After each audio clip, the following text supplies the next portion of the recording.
Tune India radio के सभी सुनने वालों को राजेश ठाकुर का प्यार भरा नमस्कार और एक और रेडियो क्लासिक शो में दोस्तों आप सभी का बहुत बहुत स्वागत है।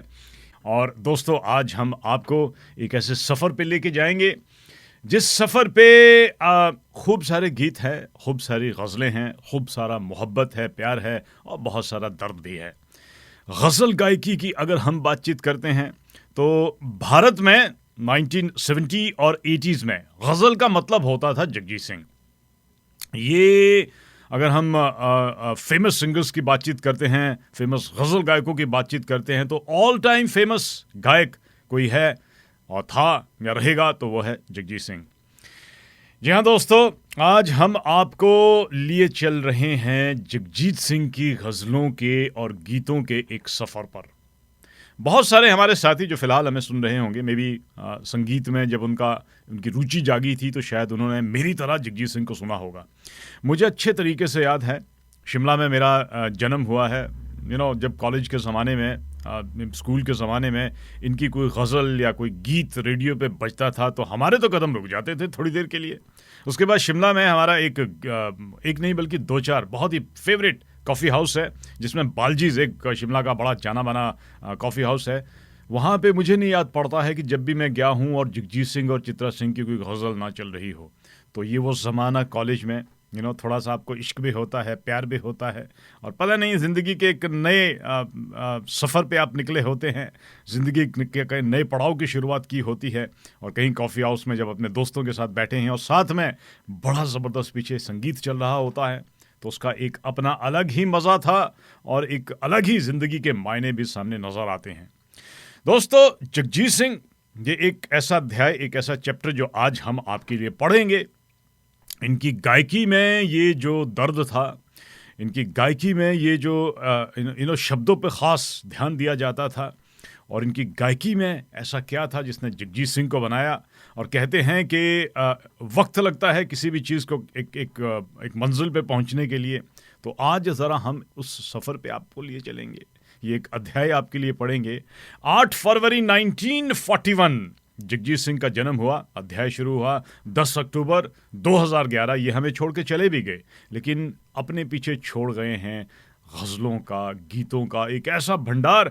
और उन गीतों और गज़लों के कारण जगजीत सिंह हमेशा के लिए अमर हो गए हैं और कहीं ना कहीं आज भी इनके गीत, इनकी गज़लें हमारे आसपास रहती है। तो दोस्तों आइए रेडियो क्लासिक में आज सलाम करते हैं संगीत के जादूगर, गज़लों के किंग और गुलजार साहब इन्हें कहते हैं गज़ल जीत सिंह। मेरा घर किसी को देखना हो गर तो पहले आके मांग ले मेरी नजर तेरी नजर। ये तेरा घर ये मेरा घर किसी को देखना हो गर तो पहले आके मांग ले मेरी नजर तेरी नजर। ये तेरा घर ये मेरा घर, ये घर बहुत हसीन है, ये घर बहुत हसीन है, ये घर बहुत हसीन है।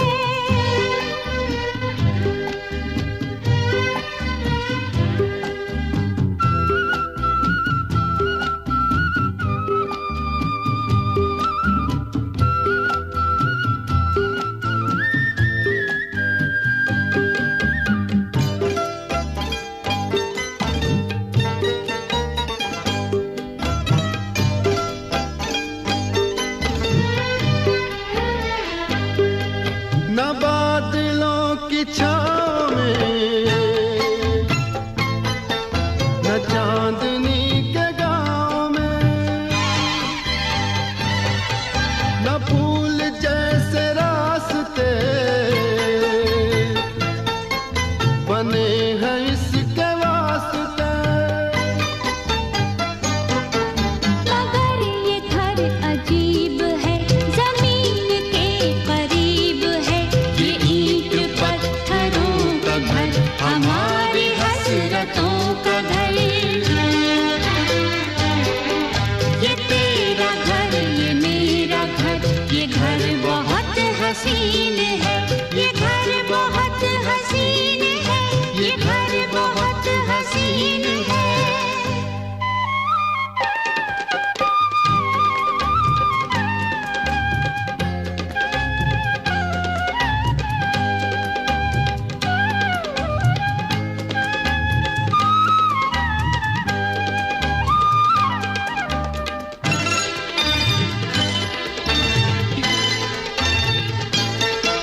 जो चांदनी नहीं तो क्या, ये रोशनी है प्यार की। दिलों पे फूल खिल गए तो फिक्र क्या बहार की। हमारे घर न आएगी कभी खुशी उधार की। हमारी राहतों का घर, हमारी चाहतों का घर। ये तेरा घर, ये मेरा घर, ये घर बहुत हसीन है। ये घर बहुत हसीन है। ये घर बहुत हसीन है।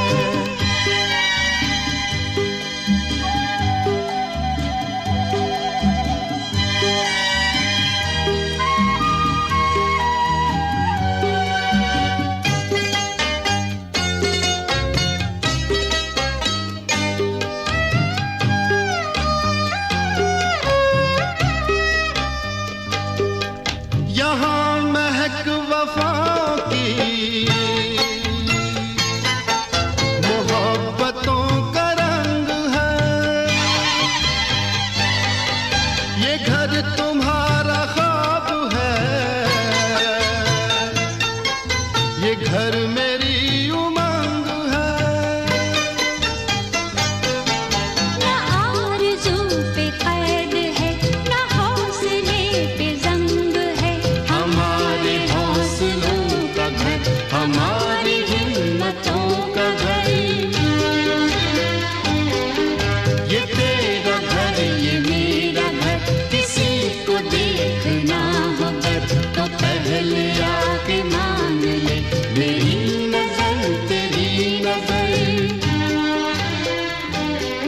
लेट 70s में या यूं कहिए 80 के दशक में और 90 के दशक में जगजीत सिंह की पॉपुलैरिटी की अगर हम बातचीत करते हैं तो उस कदर थी कि उस जमाने में जो मोहब्बत करने वाले थे, मोहब्बत का जब इजहार करते थे तो कोई ना कोई जगजीत सिंह का गीत या गजल गुनगुनाते थे। किसी को इम्प्रेस करना हो मोहब्बत में तो वहाँ पे भी जगजीत सिंह की गज़लों का जिक्र होता था। लोग वहाँ डेट पे जाते थे, जगजीत सिंह की गज़ल कैसेट्स गाड़ी में सुन के या जहाँ पे भी बैठते थे सुनी जाती थी। दिल जब टूटता था तो जगजीत जी की गज़ल जो थी वो मरहम का काम करती थी। ये जगजीत सिंह की आवाज़ का जादू था 70s और 80s और 90s में। लेकिन कहते हैं ना कि कोई भी मंजिल हासिल करनी हो, कहीं पे भी पहुंचना हो तो भैया इतना आसान नहीं होता। उसके लिए खूब सारे पापड़ बेलने पड़ते हैं, स्ट्रगल करना पड़ता है। जगजीत सिंह की लाइफ में भी कुछ ऐसा ही रहा। उनकी गायकी बोल प्रधान थी उस ज़माने में जब इन्होंने गाना शुरू किया था। एक तो गज़ल जो थी वो कहीं पे गुम हो गई थी, धीरे धीरे उसकी पॉपुलैरिटी कम होती चली जा रही थी। हिंदी फिल्म इंडस्ट्री में मदन मोहन बहुत सी गज़लों को लेके आए थे, लेकिन 70s के ज़माने में 80s के ज़माने में डिस्को का वो टाइम आ गया था। I am a disco dancer और बप्पी लहरी के बड़े ज़बरदस्त गीत उस ज़माने में चलते थे। ऐसे में कहीं ना कहीं गज़ल जो थी वो खो रही थी और अपनी बोल प्रधान गायकी के साथ जहाँ पे लिरिक्स पे बड़ा ध्यान दिया जाता था, इंस्ट्रूमेंट पे इतना नहीं दिया जाता था, जगजीत सिंह इस खोई हुई विरासत ही कहूँगा इसे वापस लेके आए थे और इतना ज़्यादा पॉपुलर किया कि पूछिएगा नहीं। 50 साल तक जगजीत सिंह ने लगभग 90 एल्बम्स हमें दिए, एक से बढ़कर एक गीत, एक से बढ़कर एक गज़ल। और यही नहीं बल्कि भारत ही नहीं, भारत के बाहर भी दुनिया भर में जब हम लाइव कॉन्सर्ट की बातचीत करते हैं, सोल्ड आउट कॉन्सर्ट की बातचीत करते हैं, कॉन्सर्ट में क्रेज़ की बातचीत करते हैं, तो तमाम हमारे दर्शक जिन्होंने जगजीत सिंह का लाइव कॉन्सर्ट देखा होगा, आई थिंक कहीं ना कहीं उन्हें थोड़ा सा एहसास होगा। और जिन्होंने नहीं देखा उन्हें मैं बताया देता हूं कि मैंने कॉन्सर्ट हॉल में लोगों को रोते देखा है। मैंने कॉन्सर्ट हॉल में बैठे बैठे जब उनकी गाते थे तो कहते हैं ना रोंगटे खड़े हो जाते हैं। वो ज़बरदस्त इनकी आवाज़ का जादू था। जगजीत सिंह कौन है, ये कहाँ से आए, क्या इनका सफ़र है, इसके लिए हम आपको लिए चलेंगे राजस्थान की तरफ। श्री गंगानगर राजस्थान में एक जगह है, बीकानेर स्टेट। ये उस ज़माने में आज़ादी से पहले की बात है। वहाँ पे चलते हैं और देखते हैं कि वहाँ पे 1941 8 फरवरी को क्या हुआ था।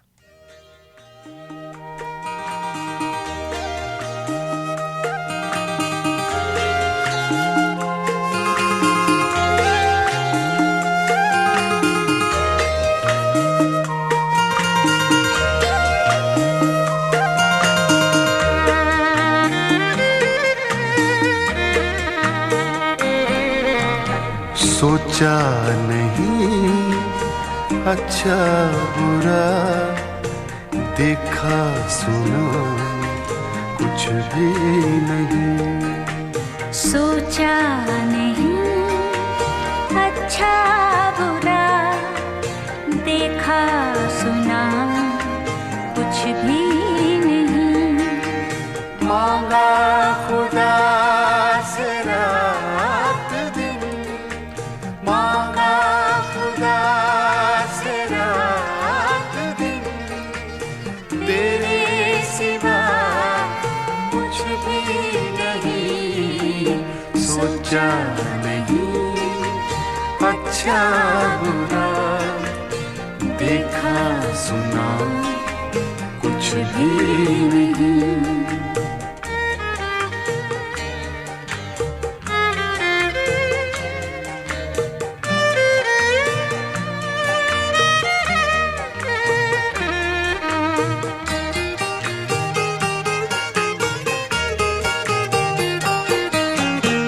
देखा तुझे, सोचा तुझे, चाहा तुझे, पूजा तुझे।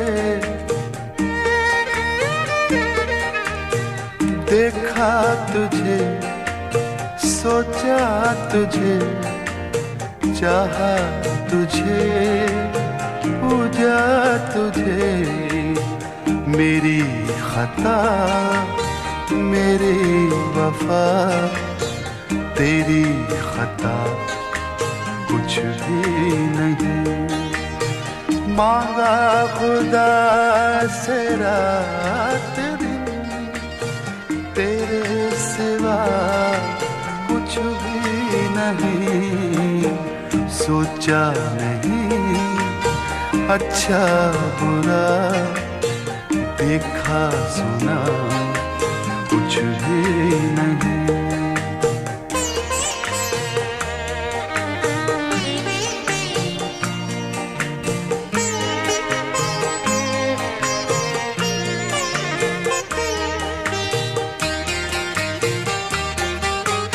जिस पर हमारी आँख ने मोती बिछाए रात भर,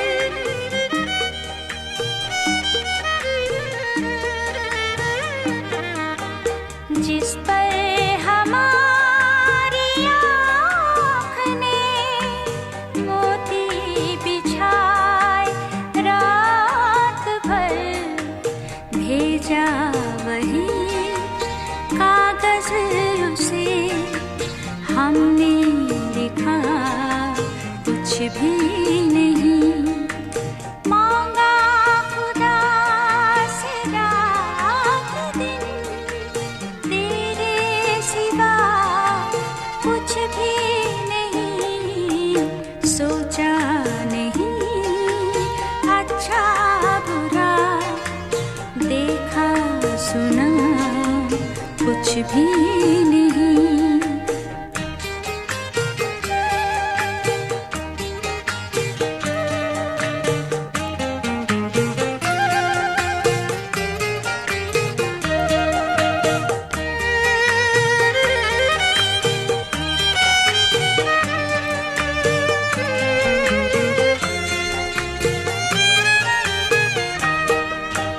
एक शाम की दहलीज पर बैठे रहे वो देर तक। एक शाम की दहलीज पर बैठे रहे वो देर तक, आँखों से की बातें बहुत, मुँह से कहा कुछ भी नहीं। मांगा खुदा से रात दिन, तेरे सिवा कुछ भी नहीं। सोचा नहीं अच्छा बुरा, देखा सुना कुछ भी नहीं। 40 के दशक में राजस्थान की तरफ आपको लिए चलते हैं। राजस्थान, जिसे आज हम राजस्थान कहते हैं, उस जमाने में इसे बीकानेर कहते थे। और बीकानेर में एक शहर है श्री गंगानगर।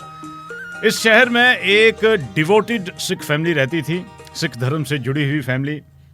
घर में सरदार अमर सिंह धीमान, और जो कि सरकारी दफ्तर में काम करते थे एक सर्वेयर के रूप में, और उनकी धर्मपत्नी सरदारनी बचन कौर जो कि हाउसवाइफ थी और सिख धर्म से जुड़ी थी, तो घर के अंदर गुरबाणी भी होती थी, रेगुलरली गुरुद्वारे भी जाया करता था। तो घर का माहौल एक बहुत ही धार्मिक माहौल हुआ करता था। ऐसे में 8 फरवरी 1941 उनके घर पे जन्म लिया एक बच्चे ने, और बच्चे का नाम रखा गया जगमोहन सिंह धीमान। बच्चा जो था बचपन से लेकर ही आई थिंक कहीं ना कहीं माता पिता को ये एहसास हुआ था कि संगीत में इसका थोड़ा ध्यान है, रुचि है। जब कभी भी गीत या रेडियो पे कुछ बजता था तो बड़े ध्यान से सुनता था, बचपन से ही कुछ ना कुछ गुनगुनाता था। ऐसे में 1948 में जब इनकी उम्र सिर्फ 7 या 8 साल की थी, तो इनके पिता अपने बर्थ प्लेस वापस इनको ले गए। जो इनके पिता का बर्थ प्लेस था, ये था रोपड़ डिस्ट्रिक्ट, पंजाब में एक गाँव है, गाँव का नाम है डाला। वहाँ के रहने वाले थे इनके पिता, और इनकी माता रहने वाली थी समराला डिस्ट्रिक्ट, ये भी पंजाब में पड़ता है, और गांव है ओटला।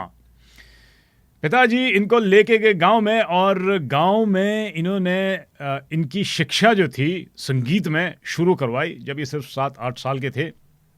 और वहाँ पे एक इनके जो पहले टीचर बने थे वो देख नहीं पाते थे, उनका नाम था पंडित छगनलाल शर्मा।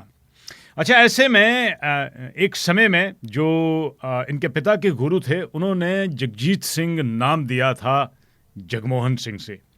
ये एक ऐसा नाम, जगजीत का मतलब है जग को जीतने वाला, तो ये नाम उनका बचपन में ही बदल दिया गया था। इनके पिता के गुरु ने ये उनको नाम दिया था। बचपन से ही जगजीत सिंह साहब का जो संगीत का रुझान था, उसमें जो सबसे बड़ा निखार आया आई थिंक इनके पहले गुरु से भी आता है, पंडित छगनलाल शर्मा, जो देख नहीं पाते थे। और कहते हैं कि जो देख नहीं पाते हैं उनकी देखने की शक्ति उनके सुनने में ही होती है। कहीं ना कहीं जगजीत सिंह का जो संगीत था वो बड़ा बोल प्रधान था, उसमें शब्दों पे बड़ा ध्यान दिया जाता था, और उसके मायने क्या है वो समझ में आते थे। तो कहीं ना कहीं इनके जो पहले गुरु है उनका इन पे ख़ास असर रहा। उसके बाद इन्होंने उस्ताद जमाल खान से गायकी सीखी, जो कि सीनिया घराना से संबंध रखते थे, एक ट्रेडिशनल हिंदुस्तानी म्यूज़िक। जगजीत सिंह तो अभी बच्चे ही थे, लेकिन धीरे धीरे इन्होंने शब्द गाने शुरू कर लिए। ये जो डिवोशनल सिख धर्म में जो शब्द होते हैं वो गाए जाते हैं गुरुद्वारों में, वहाँ पे जाके ये बचपन से ही शुरुआत उन्होंने कर ली, और धीरे धीरे इनका ध्यान जो था वो संगीत में और भी ज़्यादा बढ़ने लगा। इनकी गायकी में जो कहीं ना कहीं मीठापन था वो आया शब्दों से। धर्म से जुड़े हुए जो भी भजन शब्द ये गाते थे, इनकी गायकी धीरे धीरे उसमें निखार आता रहा, और लगातार ये संगीत भी सीखते रहे। परफॉर्मेंस की अगर हम बातचीत करते हैं तो गली मोहल्ले में जब कहीं भी छोटा मोटा फंक्शन हुआ करता था तो वहाँ पे ये गाना गाते थे। सिर्फ ये 9 साल के थे जब इन्होंने रिलीजियस जहाँ पे भी प्रोग्राम होते थे वहाँ पे जाते थे और वहाँ पे गाना शुरू किया।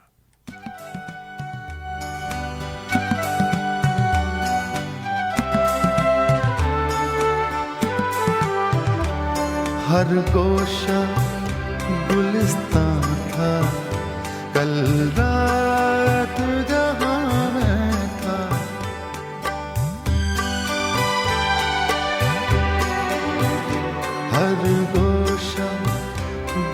गुलिस्तां था, कल रात जहाँ मैं था, एक जश्न बहारां था, कल रात जहाँ मैं था, हर गोशा गुलिस्तां था, कल रात जहाँ मैं था।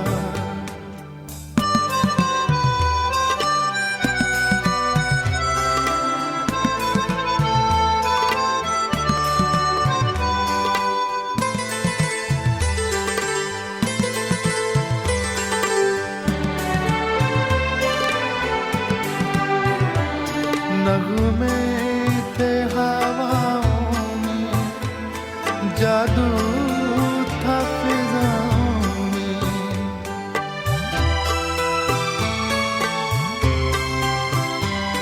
नगमे थे हवाओं में, जादू था फिजाओं में, हर सांस गजल ख्वां था, कल रात जहाँ मैं था, हर सांस गजल ख्वां था, कल रात जहाँ मैं था।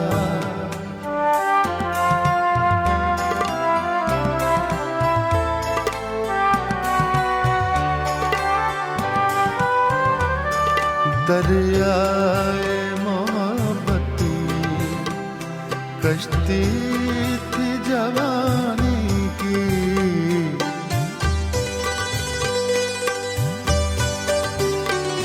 दरियाए मोहब्बत कश्ती थी जवानी की, जज्बात का तूफान था, कल रात जहाँ मैं था, हर गोशा गुलिस्तां था, कल रात जहाँ मैं था।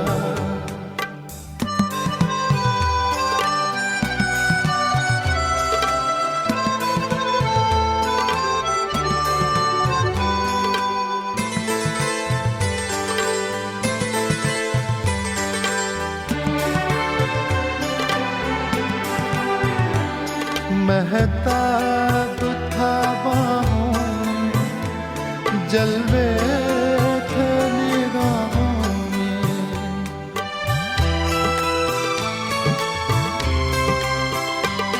महताब था बाहों में, जलवे थे निगाहों में, हर सिमत चरागा था, कल रात जहाँ मैं था, हर गोशा गुलिस्तां था, कल रात जहाँ मैं था, एक जश्न बहारां था, कल रात जहाँ मैं था। दोस्तों, अगर आपने अपना रेडियो अभी अभी ट्यून इन किया है, मेरा नाम है राजेश ठाकुर और आज रेडियो क्लासिक में हम आपके लिए लेके आए हैं जगजीत सिंह। ये एक ऐसा शो होता है जिस शो में हम थोड़ा सा पीछे मुड़ के देखते हैं, कभी पुरानी गलियों में जाते हैं और वहाँ पे जो कुछ हमें मिलता है वो आपके साथ उसका जिक्र किया जाता है। और आज हमारे साथ जगजीत सिंह, उनकी गज़लें, उनके गीत और उनकी ज़िंदगी की किताब को हमने खोला है और जानने की थोड़ी कोशिश कर रहे हैं कि ये कौन थे, क्या थे, कहाँ से आए और चले तो गए हैं, लेकिन इनकी गज़लें, इनके गीत आज भी हमारे आसपास है और हमेशा रहेंगे। अच्छा, जैसे कि अक्सर भारत में हमारी जो मिडिल क्लास फैमिली होती है, उन फैमिली का एक सपना होता है। सपना ये होता है कि उनका बेटा जो है वो पढ़ लिख कर इंजीनियर बने या फिर आगे IAS ऑफिसर बने। वैसा कुछ ही जगजीत सिंह के पेरेंट्स भी चाहते थे। हालांकि उन्होंने उनकी संगीत की शिक्षा की थी, वो चाहते थे कि इसका शौक जो संगीत में है बिल्कुल बरकरार रहे, लेकिन वहीं कहीं ना कहीं पढ़ाई की तरफ भी पूरा ध्यान दिया जाता था कि अच्छा पढ़ लिख कर एक बड़ा अफसर बने, जैसे कि अक्सर भारत के मध्यम वर्ग मिडिल क्लास फैमिली में ये जाना जाता है। खालसा कॉलेज श्रीगंगानगर, जहाँ पे इन्होंने खालसा स्कूल से एक्चुअल में अपनी वहाँ पे शुरुआत इन्होंने की और संगीत में तो इनकी रुचि थी, लेकिन जैसा कि परिवार वाले चाहते थे तो पढ़ाई भी बिल्कुल बरकरार थी, पढ़ाई लिखाई में भी ये थे, लेकिन स्कूल में ही इन्होंने गाना वाना भी शुरू किया। अभी जो गुरुद्वारों में जाके गाते थे या घर पे कहीं पे भी, जहाँ कहीं भी धार्मिक कोई भी प्रोग्राम हुआ करता था वहाँ पे गाते थे। तो ये गायकी तो छुपती नहीं है, ये एक ऐसी कला है जिसकी खुशबू बड़ी दूर दूर तक जाती है। तो स्कूल के समय में भी, स्कूल में जो भी संगीत से जुड़ा प्रोग्राम होता था वहाँ पे ये किया करते थे। अपने संगीत के करियर से जब कभी भी इनसे बातचीत होती थी तो ये अक्सर बताते हैं कि एक्चुअल में इनका एक 9वीं क्लास में ये पढ़ा करते थे और एक पब्लिक परफॉर्मेंस हुआ था। ये वो ज़माना था। और ये कहते हैं कि उस दिन जो मुझे कुछ महसूस हुआ उसके बाद मैंने कभी पीछे मुड़ के नहीं देखा। ये कहते हैं कि जब मैंने गीत गाया और गीत से जो मुझे रिस्पॉन्स मिला तो बहुत ज़्यादा मुझे एक्साइटमेंट हुई। लोग बाग जो मेरे गाने से खुश हुए, किसी ने मुझे 5 रुपए दिए, किसी ने मुझे 2 रुपए दिए। और एक जो पब्लिक की तरफ से जो रिस्पांस आता है, ये अपने आप में ही मुझे कहीं ना कहीं इस बात की तरफ ले गया कि ये तो मैं बड़ा अच्छा कर सकता हूँ। और लोगों के चेहरे पे या लोगों की जो खुशियाँ उन्हें मिल रही थी गाना गाने के बाद, वहाँ से इन्होंने कभी पीछे मुड़ के नहीं देखा। एक और वाक़या को याद करते हैं। श्री गंगानगर कॉलेज में, ये कॉलेज का ज़माना था, एक बार लगभग 4000 लोगों का स्टूडेंट्स का वहाँ पे क्राउड था। और उस क्राउड में ये गाना गाना उन्होंने शुरू किया। और हुआ ये कि बिजली चली गई, जैसे कि अक्सर होता है रात्रि के प्रोग्राम में कहीं पे बिजली चली जाती है। लेकिन लकीली जो साउंड सिस्टम था, यानी जो माइक्रोफोन था, वो जुड़ा हुआ था बैटरी से, तो उसमें थोड़ी आवाज़ चलती रही। तो इन्हें लगा कि यार बिजली चली गई है, थोड़ा शोर शराबा होगा, लेकिन ये गा रहे थे। कहते मैंने गाना बंद नहीं किया, कोई भी अपनी जगह से हिला नहीं। पूरा जब तक इन्होंने गीत गाया और गीत के बाद जो रिस्पॉन्स था वो जगजीत सिंह के लिए ऐसा था कि इन्होंने उसके बाद कभी पीछे मुड़ के नहीं देखा और संगीत को ही अपनी जिंदगी बना लिया। और जो गजल, जो गीत इन्होंने हमें दिए हैं वो एक से बढ़कर एक है।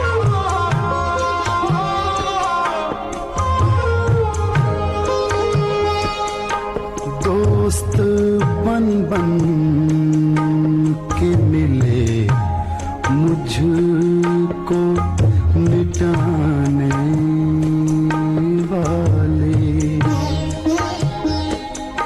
मैंने देखे हैं कई रंग बदलने वाले। दोस्त बन बन के मिले मुझको मिटाने वाले।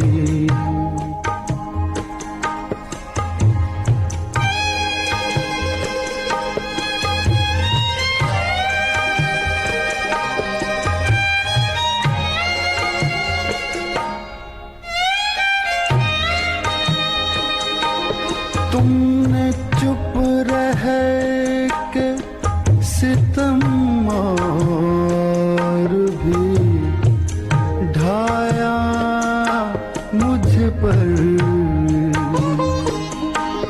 तुमसे अच्छे हैं मेरे हाल पे हंसने वाले। तुमसे अच्छे हैं मेरे हाल पे हंसने वाले।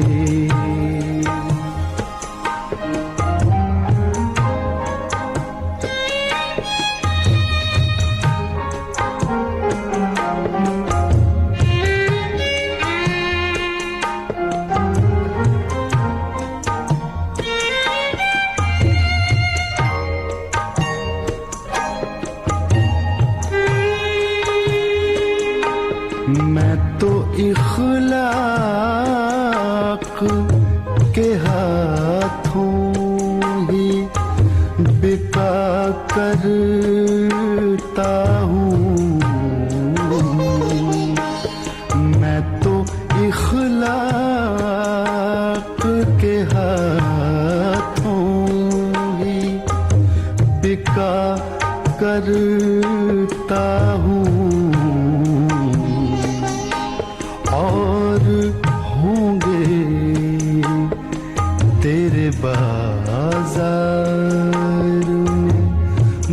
धड़कने वाले।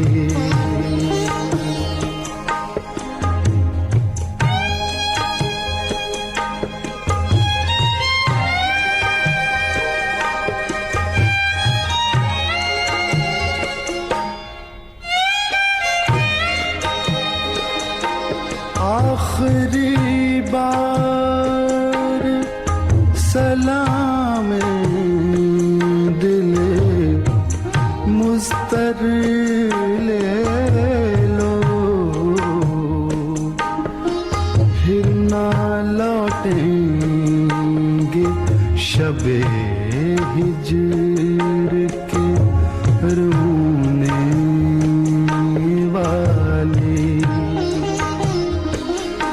दोस्त बन बन के मिले मुझको मिटाने वाले। जगजीत सिंह साहब ने संगीत की अगर हम बातचीत करते हैं तो बहुत बचपन से ही 7-8 साल की उम्र थी जहाँ से इन्होंने संगीत सीखना शुरू किया था। और संगीत क्या होता है, हिंदुस्तानी क्लासिकल संगीत क्या होता है, ख्याल क्या है, ध्रुपद क्या है, ठुमरी क्या है, ताने क्या होती है, राग क्या होते हैं, ये इन्होंने बड़े बड़े उस्तादों से सीखा ही नहीं बल्कि बड़े बड़े उस्तादों को सुना भी। उस ज़माने में रेडियो पे उस ज़माने के जो बहुत बड़े गायक हुआ करते थे, तलत महमूद बहुत बढ़िया गज़ल गाते थे, अब्दुल करीम खान, बड़े गुलाम अली खान साहब, आमिर खान साहब, कुछ ऐसे जो उस्ताद उस ज़माने के थे उन्हें ये सुना भी करते थे।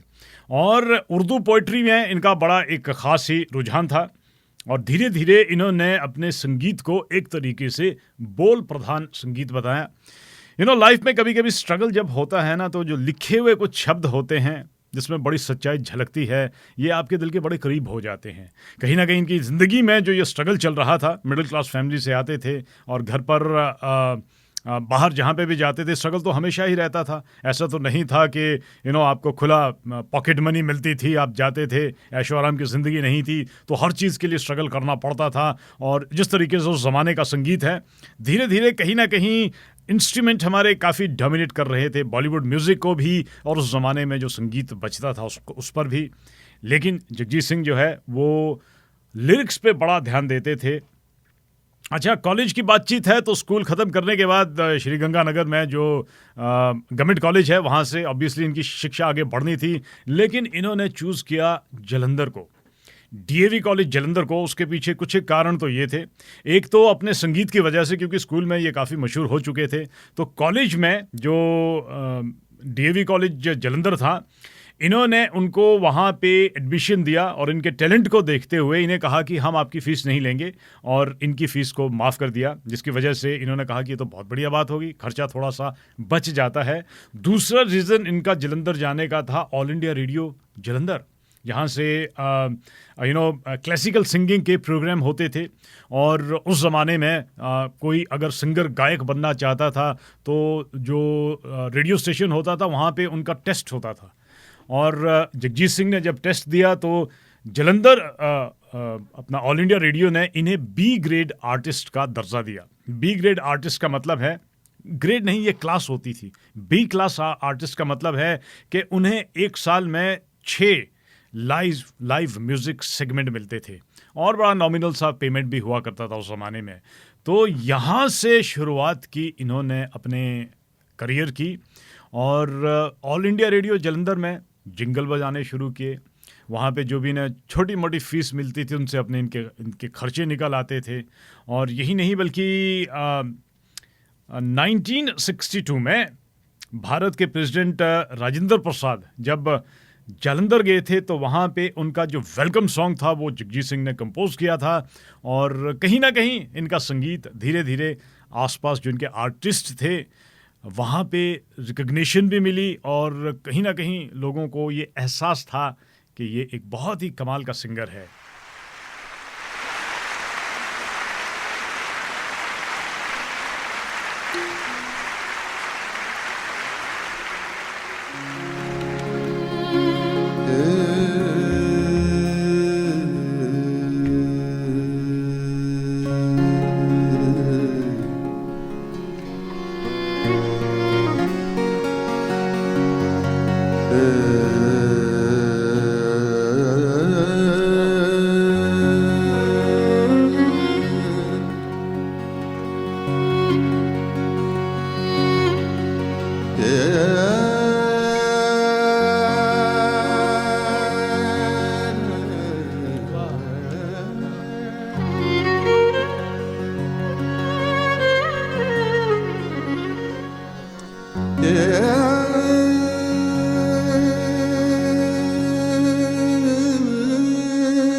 याद नहीं क्या क्या देखा था, सारे मंजर भूल गए।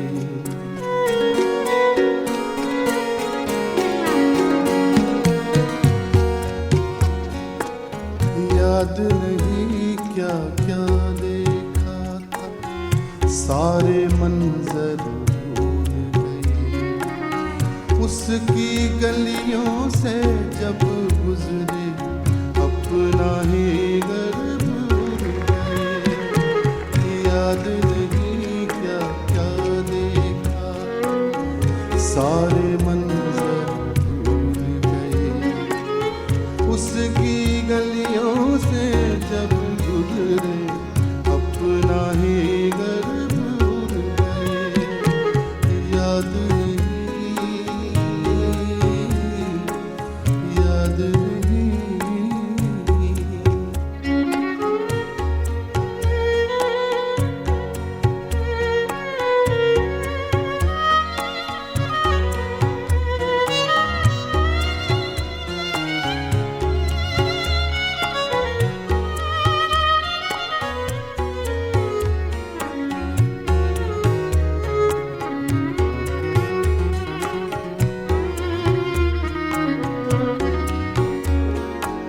खूब गए परदेस के अपने, दीवारों दर भूल गए।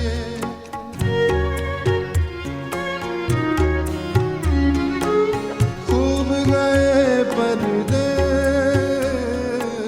खूब गए परदेस के अपने, दीवारों दर भूल गए। शीश महल में ऐसा घेरा, मिट्टी के घर। उसकी गलियों से जब गुजरे अपना ही घर भूल गए।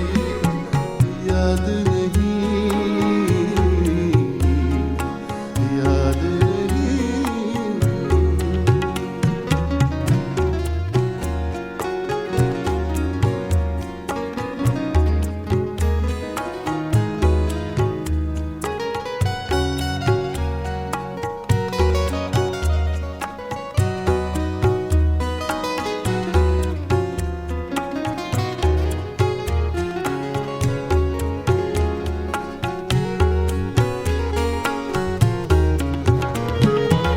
मुझको जिन्होंने कत्ल किया है, कोई उन्हें बतलाए नज़ीर।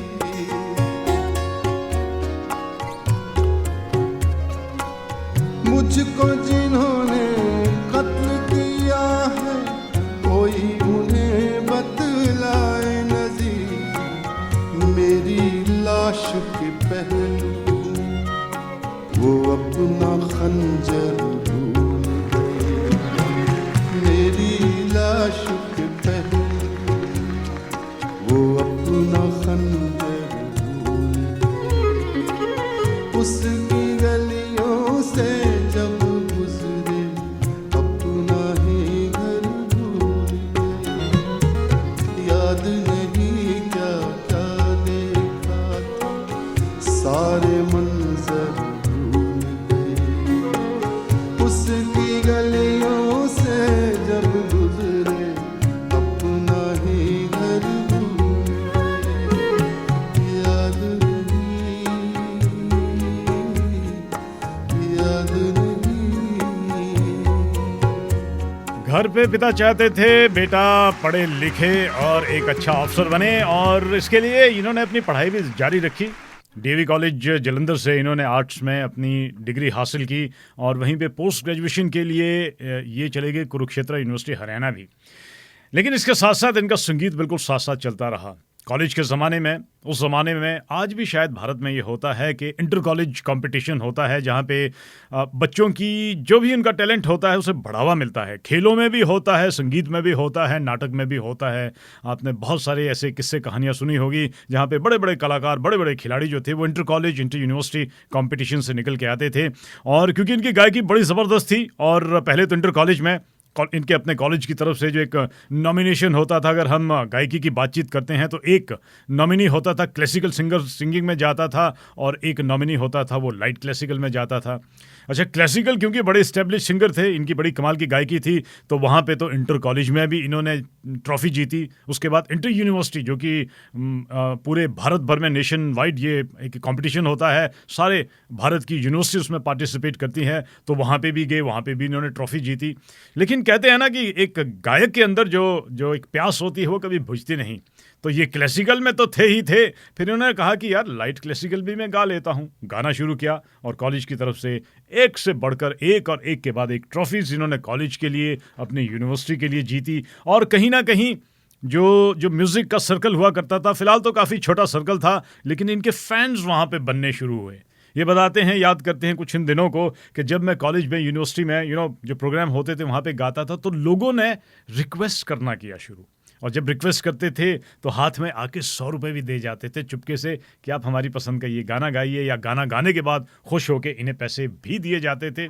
तो एक जो रिकग्निशन होती है ना सिंगर्स की, कहीं ना कहीं इनको अपने फैंस से कॉलेज के और यूनिवर्सिटी के ज़माने में मिलनी शुरू हुई। अच्छा, ये होता है कि जो गायक होता है उसकी चाह होती है कि उसे लोग बाग सुने, दूर दूर तक उसकी आवाज़ जाए। अभी कॉलेज और यूनिवर्सिटी से बाहर निकलने का, या यूं कहिए भारत भर में पहुंचने का जो एक सबसे बड़ा दरवाज़ा है, वो दरवाज़ा है मुंबई में, और जहां पे फिल्म इंडस्ट्री है। फिल्मों में लोग बाग गाने गाते थे, उनकी शोहरत और उनकी पहचान बड़ी दूर तक पहुंचती थी। जगजीत सिंह जो चाहते थे, जिन्हें पता था कि उनकी आवाज़ में एक जादू है, उनकी आवाज़ बहुत ही अच्छी है, तो उन्होंने भी अपना लक आजमाया। 1961 में बिना अपने घर वालों को बताए इन्होंने बम्बई की तरफ अपना रास्ता किया। सपनों की नगरी मुंबई, कहते हैं कि वहाँ पे सपने लेके एवरीडे बहुत सारे लोग आते हैं। तो 1961 का वो ज़माना था जब जगजीत सिंह अपने सपनों को लेके मुंबई पहुँचे। लेकिन मुंबई जो है, या शोहरत जो है, आसानी से नहीं मिलती जनाब।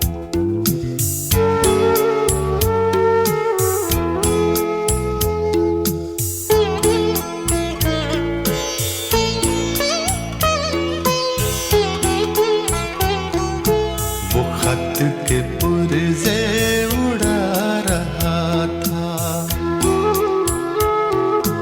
वो खत के पुरज़े उड़ा रहा था, हवाओं का रुख दिखा रहा था। वो खत के पुरज़े उड़ा रहा था।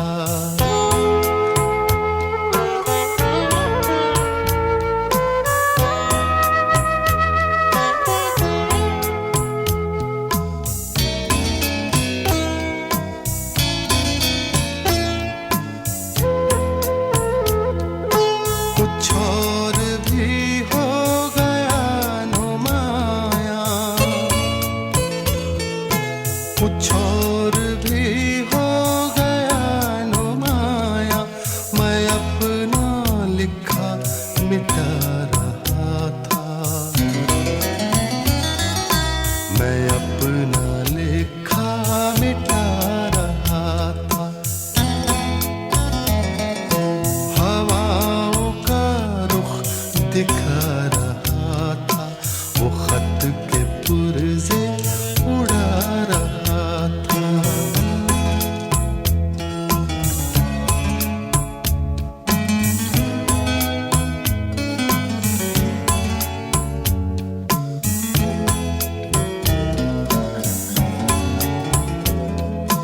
उसी का ईमान बदल गया है। उसी का ईमान बदल गया है। कभी जो मेरा खुदा रहा था, कभी जो मेरा खुदा रहा था। हवाओं का रुख दिखा रहा था।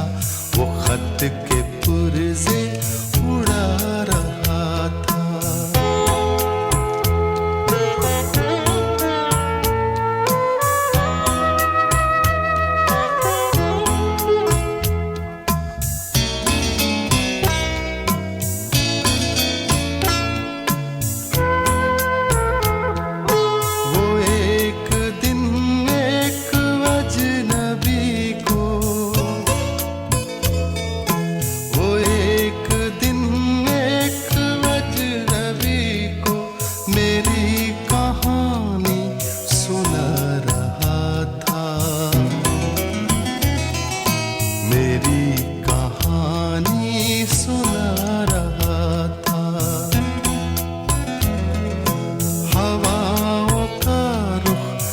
दिखा रहा था, वो खत के पुर्जे उड़ा रहा था।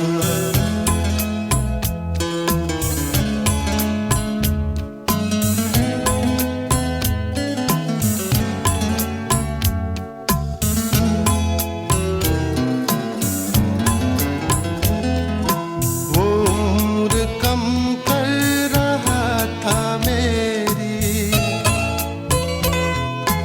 वो उम्र कम कर रहा था मेरी, मैं साल अपनी बढ़ा रहा था, मैं साल अपने बढ़ा रहा था। हवाओं का रुख दिखा रहा था, वो खत के पुर्जे उड़ा रहा था, हवाओं का रुख दिखा रहा था।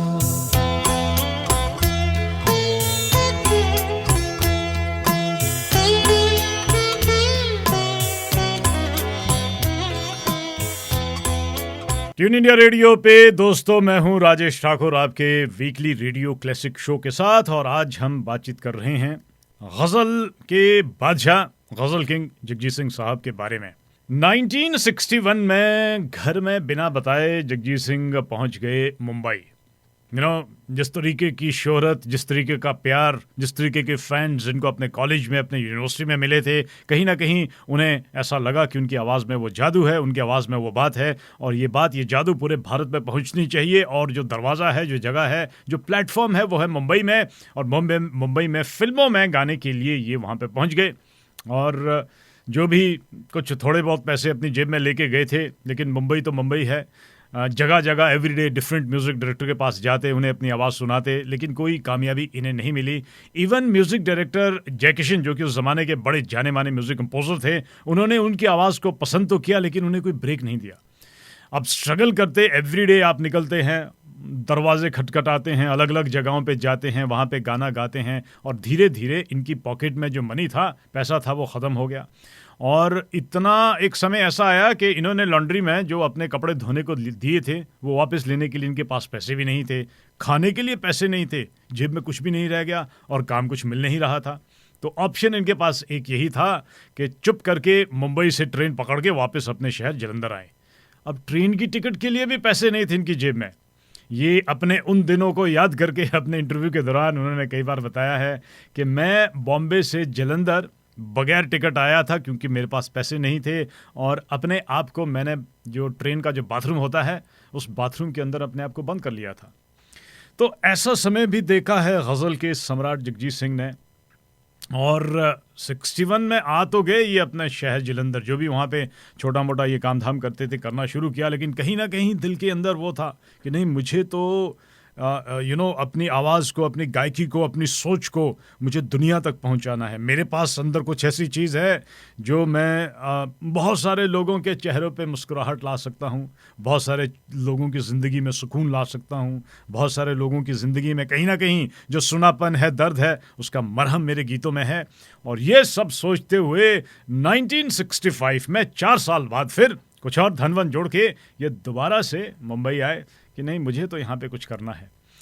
अपने उन दिनों को याद करते हुए कहते हैं कि शुरुआती जो दिन थे वो बड़े ही दुख में बीते। एक ऐसे हॉस्टल में रहते थे जो बड़ा टूटा फूटा था, सोने के लिए एक लोहे का टूटा हुआ बेड था, और कहते थे कि उसमें जो बेड बग्स थे बड़ा तंग करते थे, रातों को कभी कभी चूहे भी आके थोड़ा तंग करते थे। और फाइनेंशियली अगर बातचीत करते हैं तो बताते हैं कि कभी थोड़ा बहुत काम मिल जाता था तो पैसे होते थे थोड़े बहुत, और कभी कभी काम नहीं मिलता था तो बड़ा स्ट्रगल भी करना पड़ता था। बहुत बार जो है वो भूखे भी हम रहे हैं।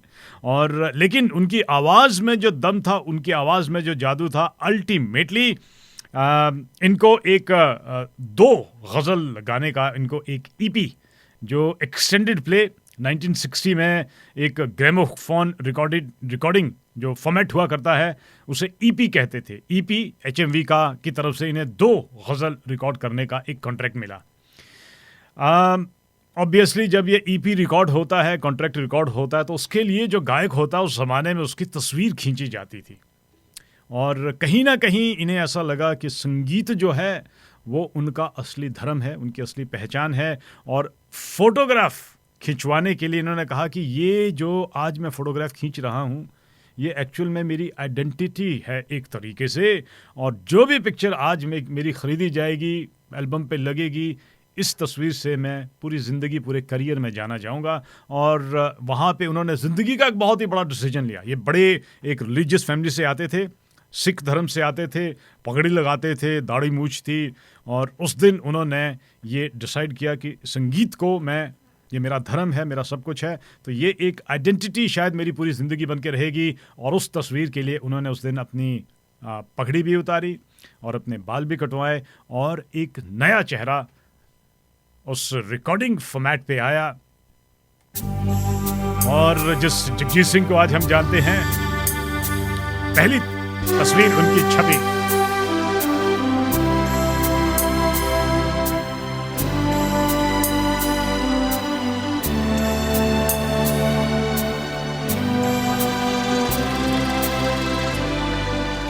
अपने चेहरे से जो ज़ाहिर है छुपाए कैसे, अपने चेहरे से जो ज़ाहिर है छुपाए कैसे, तेरी मर्जी के मुताबिक नजर आए कैसे, अपने चेहरे से जो ज़ाहिर है छुपाए कैसे।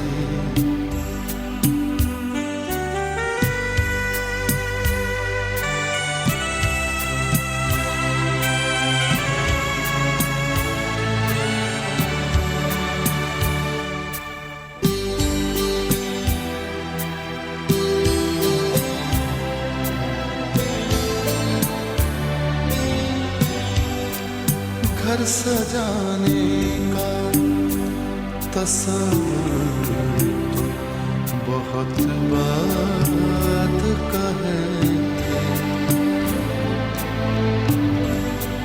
घर सजाने का तस्वीर तो बहुत बात का है, पहले ये तय हो कि इस घर को बचाएं कैसे, अपने चेहरे से जो ज़ाहिर है छुपाएं कैसे।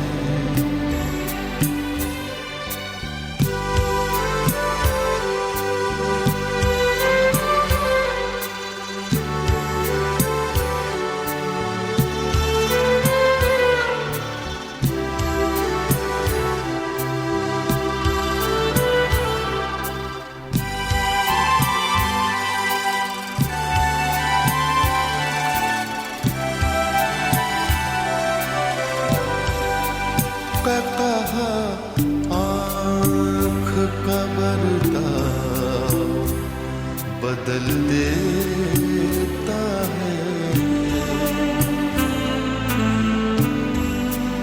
कहा आँख का बर्ताव बदल देता है, हंसने वाले तुझे आंसू नजर आए कैसे, अपने चेहरे से जो ज़ाहिर है छुपाए कैसे, तेरी मर्जी के मुताबिक नजर आए कैसे, अपने चेहरे से जो ज़ाहिर है छुपाए कैसे।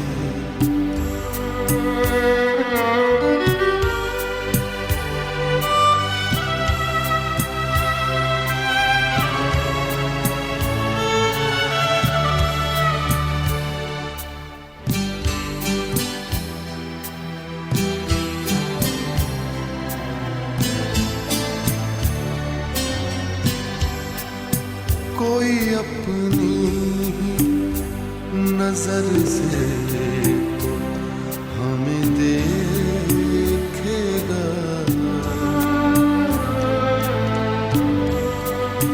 कोई अपनी नजर से तो हमें देखेगा। एक कतरे को समंदर नजर आए कैसे, अपने चेहरे से जो ज़ाहिर है छुपाए कैसे। तेरी मर्जी के मुताबिक नजर आए कैसे, अपने चेहरे से जो ज़ाहिर है छुपाए कैसे।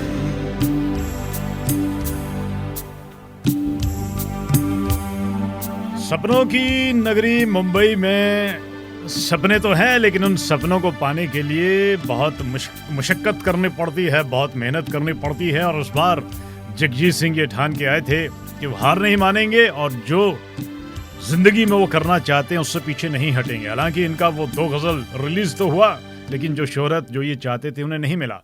लेकिन इन्होंने हार नहीं मानी और संगीत को लेके ये अपने जो भी इन्हें प्रोग्राम मिलता था, छोटा मोटा प्रोग्राम, छोटी मोटी महफिल, म्यूजिक गैदरिंग, वहाँ पे गाना शुरू किया। वहाँ पे ही नहीं, जबकि हाउस में, घरों में जो ज़माने में कॉन्सर्ट हुआ करते थे, तो वहाँ पे जगजीत सिंह ने गाना शुरू किया। बहुत सी फिल्म पार्टीज़ में ये मुफ्त में जाके वहाँ पे गाना गाते थे, इस उम्मीद के साथ कि कोई म्यूज़िक डायरेक्टर शायद उनको नोटिस करेगा और उन्हें फिल्मों में गाने का मौका मिलेगा। लेकिन वो ज़माना कुछ इस तरीके का था कि कुछ एक ही सिंगर्स जो थे और कुछ एक ही म्यूज़िक डायरेक्टर जो थे, उनकी एक तरीके से मोनोपोली कहिए या यूं कहिए, बहुत ही कम्पिटिटिव ज़माना था। एनवायरनमेंट कुछ इस तरीके का बना कि जगजीत सिंह को फिल्मों में गाने का मौका नहीं मिला।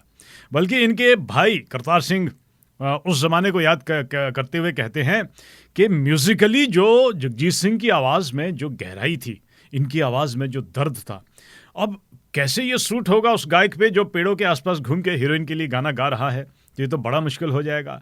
इनकी जो कंपोजिशंस की स्किल है, इनका जो शब्दों पे कंट्रोल है, रागों को ये जो जानते हैं, धुनों को ये जो बनाते हैं, कहीं ना कहीं अगर जगजीत सिंह फिल्मों में गाएंगे तो ये तो बिल्कुल एक फिल्मी प्लेबैक सिंगर बन के रह जाएंगे। इनकी जो अपनी ख़ास बात है वो कहीं गुम हो जाएगी। और शायद इनके भाई बिल्कुल ठीक थे, क्योंकि अगर हम बॉलीवुड में इनके गीतों की बातचीत करते हैं तो कोई बहुत ज़्यादा इन्होंने नहीं गाया है। बहुत से लोगों का ये मानना है कि बड़े कमाल के ये गायक थे तो बॉलीवुड के लिए इनका लॉस है, लेकिन वहीं पे लोगों का ये मानना है कि बॉलीवुड का ये लॉस गज़ल का एक बहुत बड़ा गेन माना जाता है।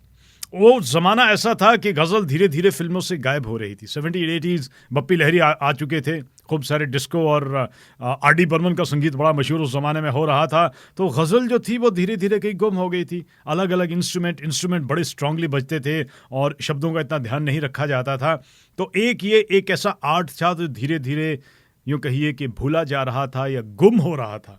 उर्दू लैंग्वेज ये भी धीरे धीरे भारत में कहीं गुम हो रही थी। जो शेरों की जो खूबसूरती होती है, गज़लों की जो खूबसूरती होती है, वो धीरे धीरे कहीं ख़त्म हो रही थी। जगजीत सिंह की अपनी जो एक स्टाइल था गज़ल को इन्होंने अपनाया, शब्दों को इन्होंने अपनाया और अपने इस स्टाइल को इन्होंने एक तरीके से छोड़ा नहीं। और धीरे धीरे ये कहीं ना कहीं नोटिस होना शुरू हुआ। हल्के हल्के जो भी कॉन्सर्ट होते थे, और वहीं पे इन्होंने, अब काम धाम की तो ज़रूरत होती ही है, तो ऐसे में इन्होंने कुछ रेडियो जिंगल बनाने शुरू कर दिए। और यहीं पे इनकी मुलाकात हुई थी चित्रा सिंह से, जहाँ से इनकी ज़िंदगी का एक और चैप्टर शुरू होता है। एक रेडियो जिंगल के दौरान पहली बार 1969 में मुलाकात हुई चित्रा सिंह से। और चित्रा सिंह जो कि उनकी अपनी प्रीवियस मैरिज से काफ़ी उनके परेशानी थी, उतार चढ़ाव ज़िंदगी में थे। हालांकि प्रीवियस मैरिज से उनकी बेटी भी थी, एक मोनिका, और अल्टीमेटली उन्होंने वहाँ पिछली वाली शादी से डिवोर्स ले लिया था। और जगजीत और चित्रा सिंह एक दूसरे के करीब इन जिंगल्स के जरिए, छोटे छोटे प्रोग्राम के जरिए नजदीक आए।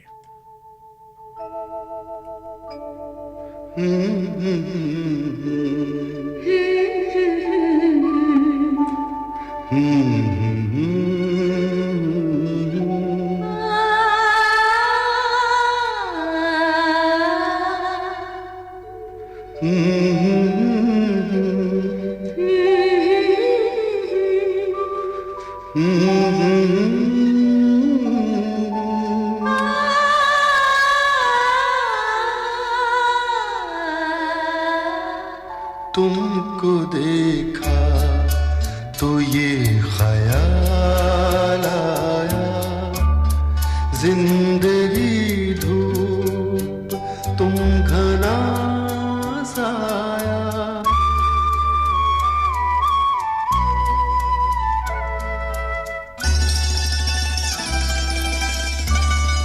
तुमको देखा तो ये ख्याल आया, तुमको देखा तो ये ख्याल आया, जिंदगी धूप तुम घना साया।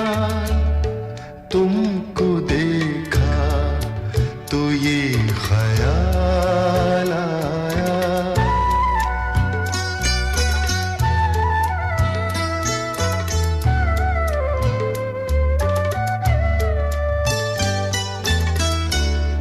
आज फिर दिल ने एक तमन्ना की, आज फिर दिल ने एक तमन्ना की, आज फिर दिल को हमने समझाया,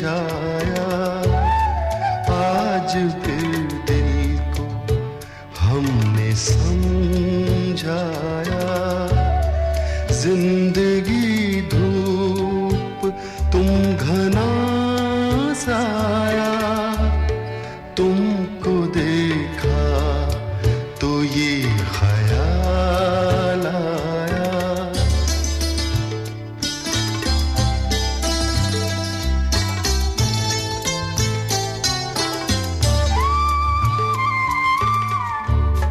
तुम चले जाओगे तो सोचेंगे, तुम चले जाओगे तो सोचेंगे, हमने क्या खोया, हमने क्या पाया, हमने क्या खोया, हमने क्या पाया। जिंदगी धूप तुम घना साया। तुमको देखा तो ये ख्याल आया।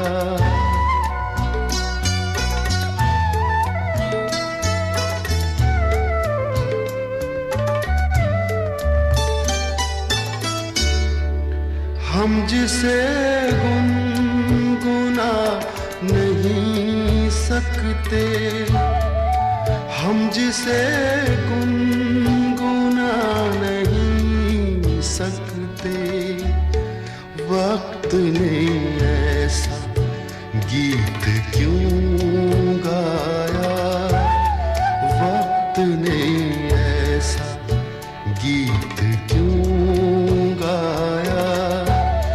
जिंदगी धूप तुम घना साया। तुमको देखा तो ये ख्याल आया। तुमको देखा तो ये ख्याल आया। गजलों के चाहने वाले, करोड़ों दिलों पे राज करने वाले जगजीत सिंह ने 1969 में चित्रा सिंह, जो कि एक बैड मैरिज से हाल ही में निकली थी, डिवोर्स हुआ था, उनसे उन्होंने शादी की। और इनकी आवाज़ की बातचीत अगर हम करें तो चित्रा की बेटी, या यूँ कहिए जगजीत सिंह की जो स्टेप डॉटर थी मोनिका, वो कहती है कि जब इन्होंने पहली बार जगजीत सिंह को सुना था तो ये एक बहुत छोटी बच्ची थी और पड़ोस में ये एक पंजाबी का गीत गा रहे थे, माए नी माए। वो कहती है कि मुझे ज़्यादा समझ में नहीं आता था कि लैंग्वेज भी समझ में नहीं आती थी, लेकिन जो इनकी गायकी थी बस मैं सुनती रही और मेरी आंखों से अपने आप आंसू निकल के आए थे। इतनी प्योरिटी और इतनी इंटेंसिटी थी जगजीत सिंह की वॉइस में। 1971 में जगजीत और चित्रा के घर पे एक बेटे ने जन्म लिया जिसका नाम रखा गया विवेक और इसे प्यार से बब्बू कहा जाता था। जगजीत सिंह अपने उस दिन को याद करके कहते हैं कि जब हम बब्बू को पहली बार हॉस्पिटल से घर लेके आए थे तो हमारे पास बहुत कम पैसे थे और अपार्टमेंट भी सिर्फ एक बेडरूम का था, लेकिन जो खुशी थी, जो जो जो जो जो दोनों के दिल में जो खुशी थी उसका कोई जवाब नहीं था। हालांकि फाइनेंशियली हमें कुछ मिला नहीं है, लेकिन उसके बावजूद उस खुशी को हमने सेलिब्रेट किया था। और अपने उन दिनों को याद करके कहते हैं कि जब हमने शादी भी की थी तो कोई बड़ा लंबा चौड़ा कोई रिसेप्शन नहीं था, 30 रुपए का खर्चा किया था और 2 मिनट के अंदर अंदर हम लोगों ने शादी कर ली थी।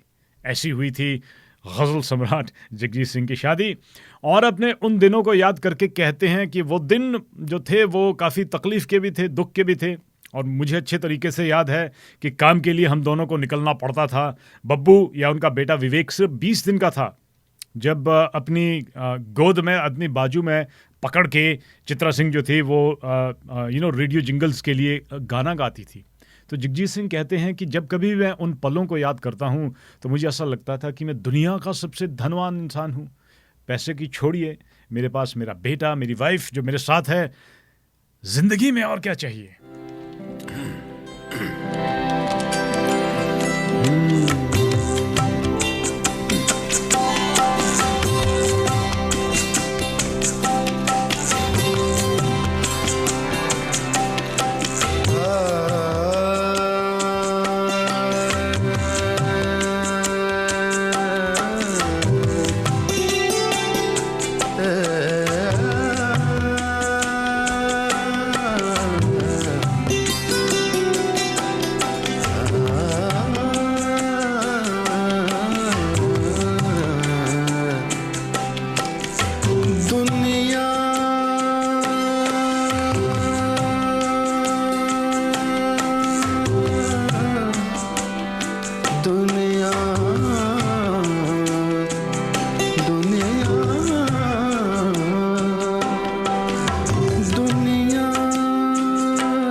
बरसात का बादल तो दीवाना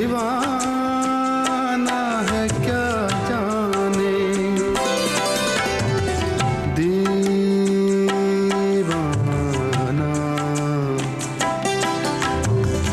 दीवाना दीवाना दीवाना दीवाना।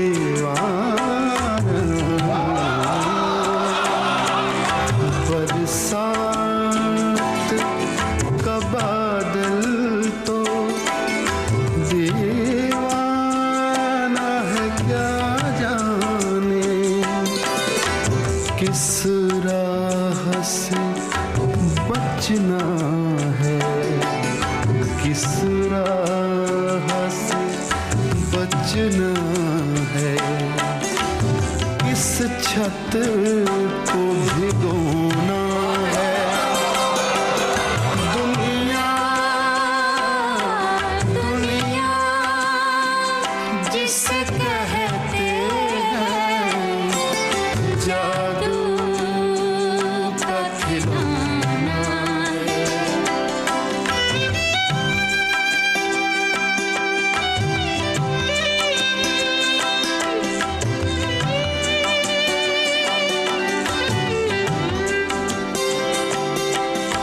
गम हो के खुशी दोनों कुछ देर के साथी है, कुछ देर के साथी हैं, कुछ देर के साथी हैं, कुछ देर के साथी साथी साथी हैं। गम हो के खुशी दोनों कुछ देर के साथी हैं, फिर रास्ता ही रास्ता है, फिर रास्ता ही रास्ता है। हंसना है न रोना,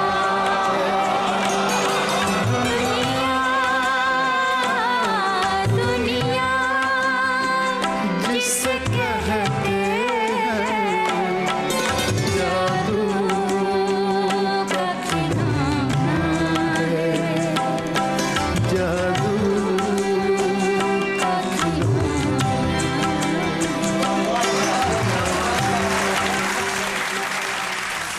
जगजीत सिंह साहब की लाइफ में जो था वो स्ट्रगल बिल्कुल बरकरार रहा और शादी के बाद में उसमें कोई ज़्यादा बदलाव नहीं आया। 1965 और 73 के बीच में जगजीत सिंह की 3 सोलो एक्सटेंडेड प्ले ईपीज़ जिसे हम कहते हैं वो रिलीज़ हुए, 2 डुएट ईपीज़ चित्रा के साथ और एक 20 मिनट का सुपर 7 बड़ा ज़बरदस्त एक रिकॉर्डिंग हुई थी। अनफॉर्चुनेटली वो रिकॉर्डिंग कहीं गुम हो गई और वो आज भी नहीं है, लेकिन जो पॉपुलैरिटी होती है शायद जगजीत सिंह से अभी थोड़ा दूर थी। और अगर हम फाइनेंशियल इनकम की बातचीत करते हैं, अर्निंग की बातचीत करते हैं, तो वो ज़्यादातर लाइव परफॉर्मेंसेस से, पार्टी से और शादी ब्याह में जो गाते थे वहीं से आती थी। उस ज़माने को याद करते हुए जगजीत सिंह कहते हैं कि एक बार उन्हें हांगकांग एक शादी में गाने के लिए बुलाया गया था और उस ज़माने में जब ये हांगकांग में गए तो हिल्टन होटल में ठहरे थे और हिल्टन होटल वालों ने उनसे कहा कि आपको एवरीडे आधा घंटा लाइव परफॉर्म करना पड़ेगा हमारे यहाँ पे, ताकि आपको हम उसके बदले में खाना और कमरा देंगे, लेकिन आपको पैसा बिल्कुल भी नहीं देंगे। सो ये वो ज़माना भी जगजीत सिंह साहब ने देखा है और धीरे धीरे ये इन्होंने अपना एक ऑर्केस्ट्रा भी बनाया और उसके ज़रिए ये एक इनका अपना एक जोड़ी बन गई थी। और मेरे हिसाब से शायद उस ज़माने में मियाँ बीबी की जोड़ी नहीं थी। जगजीत सिंह और चित्रा सिंह गाना गाते थे। ईस्ट अफ्रीका का इन्होंने अपने ट्रूप्स और ऑर्केस्ट्रा के साथ एक टूर भी किया और जो कुछ धन मिलता था यहीं से ये अपना गुजारा भी करते थे। ऐसे में इनके संगीत का जो शुरुआत जिसे हम कहते हैं या जिसे हम कहते हैं कि ये गज़लों की दुनिया में एक बदलाव लेके आए, वो था 1975 में HMV की तरफ से उन्हें एक कॉन्ट्रैक्ट मिला और इनका पहला LP एल्बम रिकॉर्ड हुआ। LP यानी कि लॉन्ग प्ले एल्बम जिसे हम कहते थे। और यहाँ से आई थिंक उनके जीवन ने एक बहुत बड़ा बदलाव लिया। हालांकि ये बदलाव आना ज़रूरी था, जिस स्ट्रगल के पीरियड से ये गुज़रे, जो कुछ ज़िंदगी में इन्होंने देखा, जो कुछ ज़िंदगी में उन्होंने एक्सपीरियंस किया, अलग अलग तरह का संगीत सुना, लेकिन जुड़े रहे ये गज़ल से कि गज़ल जो है वो बिल्कुल वो चाहते हैं। लेकिन वहीं पे ये भी चाहते थे गज़ल का जो एक ट्रेडिशनल फॉर्मेट होता है, इसी में ये जंकड़ी या बंधी नहीं रहनी चाहिए, इसे इस बंधनों से हमें आज़ाद करना है, इसमें कुछ नई चीज़ें लानी है। सो नए इंस्ट्रूमेंटल, वेस्टर्न इंस्ट्रूमेंटल की अगर बातचीत करते हैं तो आई थिंक जगजीत सिंह पहले ऐसे गज़ल गायक है जो कि अपनी गज़लों में ये गिटार और जो भी वेस्टर्न इंस्ट्रूमेंट है वो लेके आए। अदरवाइज हारमोनियम और तबला और सारंगी के साथ ही गज़ल गाई जाती थी। गज़ल की एल्बम रिलीज़ हुई, इसका नाम था द अनफॉरगेटेबल, और कुल मिला के इसमें 10 गज़लें थी। और हालांकि थोड़ा इन्हें क्रिटिसिज्म में मिला कि ये गज़लों को थोड़ा बदल रहे हैं, लेकिन इन्होंने इसकी परवाह नहीं की और एल्बम एक बार रिलीज़ हुआ और रिलीज़ क्या हुआ, ये इंस्टेंट हिट। भारत भर में इनकी खूब सारी गज़लें जो थी वो सुनी भी गई और इस एल्बम की कॉपियाँ धड़ाधड़ बिकी, और ऐसी बिकी कि इनकी जो फाइनेंशियल प्रॉब्लम थी उसमें भी थोड़ा बदलाव आया और अल्टीमेटली मुंबई में इसी एल्बम के दम पे इन्होंने अपना एक फ्लैट भी ख़रीदा। गज़लें इस एल्बम की आज भी, यानी इस दिन के बाद जितने भी जगजीत सिंह के लाइव कॉन्सर्ट हुए हैं, अगर इन्होंने बात निकलेगी तो फिर दूर तलक जाएगी। ये नज़्म नहीं गाई तो इनका कॉन्सर्ट जो है वो अधूरा रह जाता है। ये था इनका पहला LP जिसमें कुल मिला के 10 गाने थे। और गाने क्या थे, गज़लें क्या थी, एक से बढ़कर एक थी। गज़ल थी, नज़्म थी।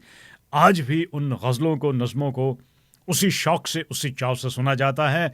और 1975 की उसी एल्बम का ये एक नज़्म आपके लिए है।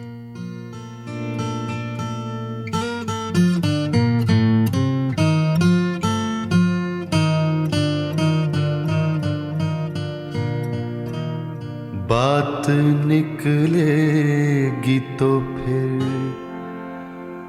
दूर तलक जाएगी।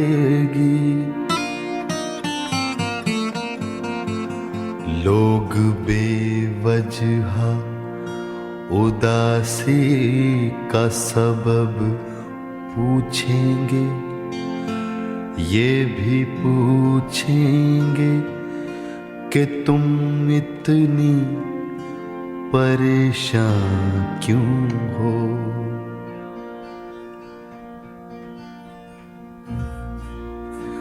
उंगलियां उठेंगी सूखे हुए बालों की तरफ, एक नजर देखेंगे गुजरे हुए सालों की तरफ। चूड़ियों पर भी कई तंज किए जाएंगे, कांपते हाथों पे भी फिक्रे कसे जाएंगे।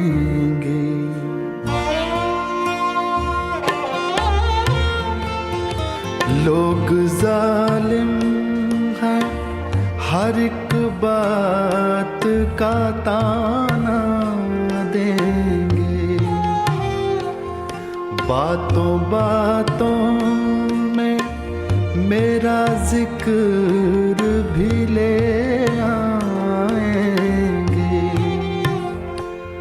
बातों बातों में मेरा जिक्र भी ले आएंगे।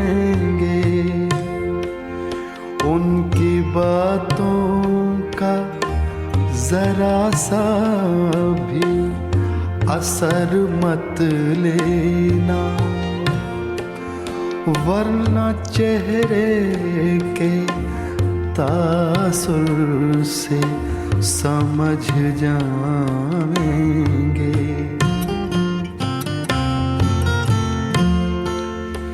चाहे कुछ भी हो सवालात ना करना उनसे, चाहे कुछ भी हो सवालात ना करना उनसे। मेरे बारे में कोई बात न करना उनसे। बात निकलेगी तो फिर दूर तलक जाए।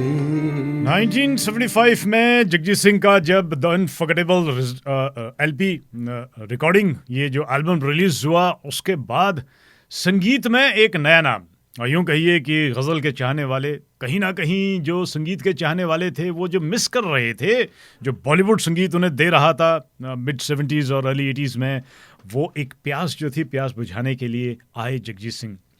इसके बाद इन्होंने एक पंजाबी का, शिव कुमार बटालवी पंजाब के एक बहुत ही जाने माने राइटर है, और बहुत ही उनकी जो जो जो जो पोइट्री है वो बड़ी सैड पोइट्री है, लेकिन उस सैड पोइट्री को सही दिशा देने में जगजीत सिंह का बड़ा ज़बरदस्त हाथ है। इनका एक एल्बम रिलीज़ हुआ पंजाबी में, बेरेदा सुल्तान, और अपने आप में ये भी एक बहुत ही कामयाब एल्बम रही। और उसके बाद जगजीत और चित्रा सिंह की पहली जो डबल एल्बम थी, जहाँ पे इन्होंने खुद गाया था दोनों ने, कम अलाइव, ये रिलीज़ हुई। और एक तरीके से जगजीत सिंह और चित्रा सिंह का नाम भारत ही नहीं बल्कि भारत के बाहर, देश के और विदेश के कोनों कोनों में पहुंच गया, और इस कदर पहुंचा कि इनके लाइव कंसर्ट जो थे वो दुनिया भर में होने लगे। 2 और एल्बम इसके बाद रिलीज़ हुई, एक लाइव एट विम्बली और एक live at royal Albert hall. और ये लाइव कंसर्ट की जो 2 एल्बम थी, और जो यहाँ पे गज़लें थी, उन गज़लों ने गज़लों के चाहने वालों के दिलों पे राज कर लिया। रॉयल अल्बर्ट हॉल के बारे में तो ये इतना क्रेज़ वहाँ पे लोगों में था कि इनके शो की टिकट जब पहले दिन की बिक गई, विद इन फ्यू आवर्स, तो दूसरे दिन भी ये ऑर्गेनाइज़ किया गया। एंड आपको जान के अच्छा लगेगा कि उस हॉल में कैपेसिटी जो है वो 6000 लोगों की है। तो इनकी जो पॉपुलैरिटी थी अर्ली 80s और 80, 81 और 82 के ज़माने में इतनी ज़्यादा थी कि लोगों को पता चला जब जगजीत सिंह आ रहे हैं रॉयल एल्बर्ट हॉल में गाना गाएंगे, तो ऑर्गेनाइज़र को 2 शो वहाँ पे करने पड़े, और 3 घंटे के अंदर अंदर दोनों ही शो के टिकट सोल्ड आउट हो चुके थे। और वहाँ की जो लाइव रिकॉर्डिंग थी उसकी एल्बम्स रिलीज़ हुई, और उसी लाइव रिकॉर्डिंग से दोस्तों ये भी एक उनका ऐसा गीत है, एक ऐसी गज़ल है। जितने भी आज तक इन्होंने लाइव कॉन्सर्ट हुए हैं या किए हैं, अगर इस गीत को, इस गज़ल को नहीं गाया तो वो कॉन्सर्ट अधूरा रह जाता था। और ये एक ऐसा गीत है, ये एक ऐसी गज़ल है, स्पेशली जो लोग भारत के बाहर है, शायद ही कोई ऐसी आंख होती होगी जो कि सुखी रहती होगी। गीली कर जाती थी ये गज़ल सभी आंखों को, और ऐसा ही कुछ हुआ था रॉयल एल्बर्ट हॉल में। हम तो हैं परदेस में, हम तो हैं परदेस में, देश में निकला होगा चाँद।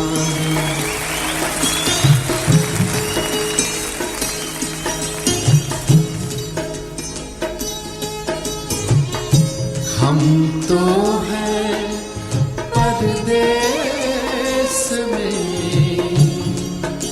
देश में निकला होगा चाँद। अपनी रात की छत पे कितना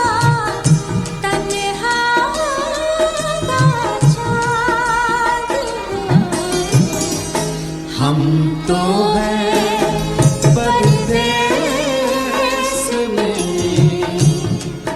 देश में निकला होगा चाँद। हम तो हैं परदेस में।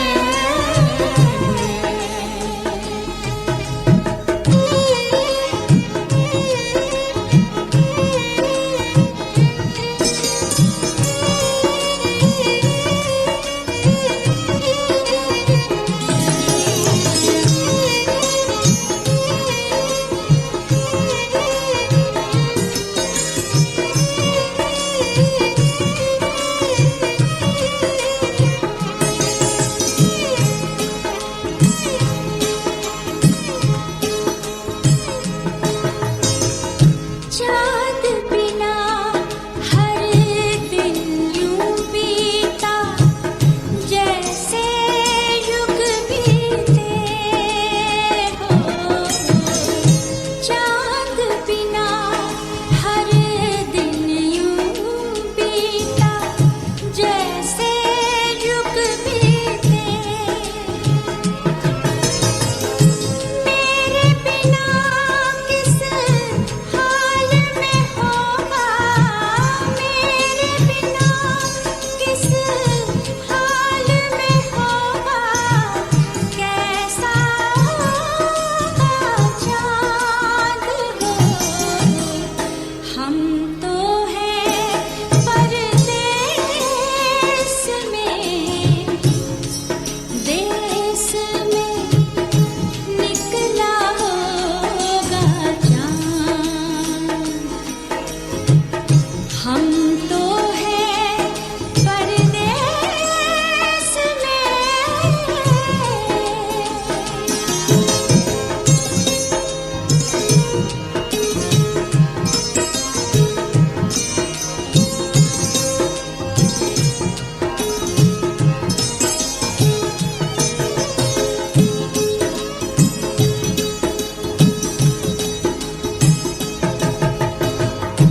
रात ने ऐसा पेच लगाया, टूटी हाथ से डोर हो। रात ने ऐसा, रात ने ऐसा, रात ने ऐसा, रात ने ऐसा पेच लगाया, टूटी हाथ से डोर। आंगन वाले नीम में जाकर, आंगन वाले नीम में जाकर अटका होगा चाँद हो। हम तो हैं परदेस में, देश में निकला होगा चाँद। अपनी रात की छत पर कितना तन्हा होगा चाँद हो। हम तो हैं परदेस में, देश में निकला होगा चाँद। देश में निकला होगा चाँद। जगजीत सिंह की गायकी के चर्चे भारत ही नहीं बल्कि भारत के साथ साथ दूसरे देशों में, विदेशों में दूर दूर तक पहुंचे। और जहां कहीं भी गज़लों के चाहने वाले होते थे उन्हें बुलाया जाता था। जगजीत सिंह और चित्रा सिंह वहां पे पहुंच जाते थे और एक से बढ़कर एक एल्बम, एक से बढ़कर एक गीत और गज़ल इनके उस ज़माने में हुए। और एक समय ऐसा भी आया अब जब उन्हें जो फाइनेंशियल प्रॉब्लम एक ज़माने में थी वो कहीं पे गुम हो गई थी और खूब सारे ऑफर्स इन्हें मिले।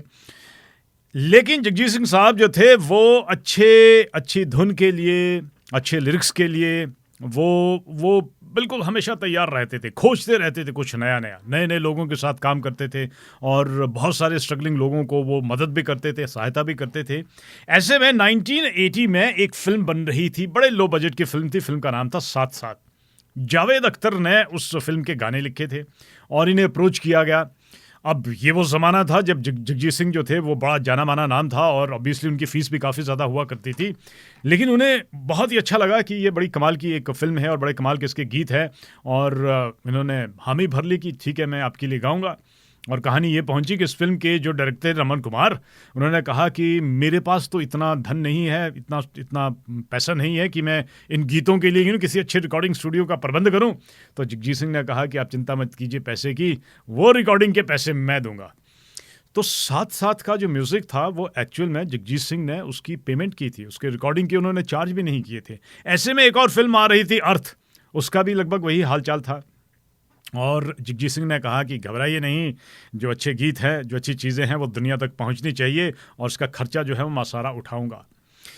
अर्थ और साथ साथ का जो एल्बम है HMV ने उसे रिलीज़ किया था और इतिहास में, कैसेट के इतिहास में HMV का हाईएस्ट सेलिंग ये एक कॉम्बिनेशन कैसेट एवर है। न इससे पहले कभी इतने कैसेट इसके बिके और ना ही इसके बाद कभी उसके बिके। और ये एक ऐसी एल्बम्स है, अगर जगजीत सिंह चाहते तो मना कर सकते थे कि भाई देखिए मेरा इतना पैसा बनता है, आप दे सकते तो दीजिए, अदरवाइज मैं नहीं गाऊंगा। लेकिन जो कुछ भी जगजीत सिंह ने अपने स्ट्रगलिंग पीरियड में सीखा था और स्ट्रगलिंग पीरियड में ही एक संगीत को हमेशा उन्होंने सबसे ऊपर माना, तो जब कभी भी कुछ अच्छा मिला तो वहाँ से उन्होंने मुंह नहीं मोड़ा। बहुत सी जगहों में जाके इन्होंने मुफ्त में भी गाया है। तो ऐसे थे जगजीत सिंह साहब। और 1987 में एक और बड़ा ज़बरदस्त माइलस्टोन इनकी ज़िंदगी में आया था जब पहला एक purely digital CD album release हुआ था भारत में, और ये हुआ था गज़ल में, उसका नाम था बियॉन्ड टाइम। एक बहुत ही मेमोरेबल मोमेंट था, सिर्फ जगजीत और चित्रा के लिए ही नहीं बल्कि गज़ल के लिए। गज़ल जो थी वो एक डिफरेंट फॉर्मेट में, डिफरेंट साउंड के साथ लोगों तक पहुंची। और ये वो एक साल भी था जहाँ पे जगजीत सिंह ने अपना नाम इतिहास में लिख लिया। टेलीविज़न के लिए एक सीरियल बन रहा था गुलजार साहब का और उसका नाम था मिर्ज़ा गालिब। अब मिर्ज़ा गालिब जो है वो अनडिवाइडेड इंडिया के एक बहुत ही, या यूँ कहिए 19th सेंचुरी के one of the greatest poet है। उन पे ये एक टेलीविज़न ड्रामा बना था और गालिब की जो शायरी है, गालिब के जो कलाम है, उसके लिए जिस आवाज़ की ज़रूरत थी, जिस दर्द की ज़रूरत थी, जिस सेंसिटिविटी की ज़रूरत थी, वो शायद भारत में उस ज़माने में एक ही आवाज़ थी और वो थी जगजीत सिंह। और ये इतिहास में अपने आप में एक दर्ज हो गया। आइए दोस्तों, HMV का वही एक एल्बम जो कि ऑल टाइम सबसे ज़्यादा सोल्ड एल्बम है, फिल्म अर्थ का ये गीत जगजीत सिंह की आवाज में। अगर ये मुफ्त में इस गाने को रिकॉर्ड नहीं करते तो शायद ये गाना आज हमें सुनने को मिलता ही नहीं।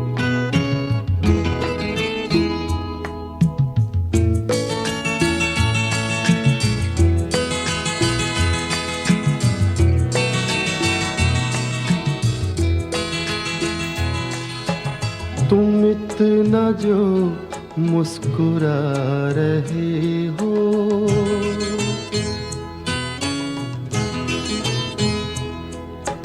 तुम इतना जो मुस्कुरा रहे हो, क्या गम है जिसको छुपा रहे हो, क्या गम है जिसको छुपा रहे हो, तुम इतना जो मुस्कुरा रहे हो।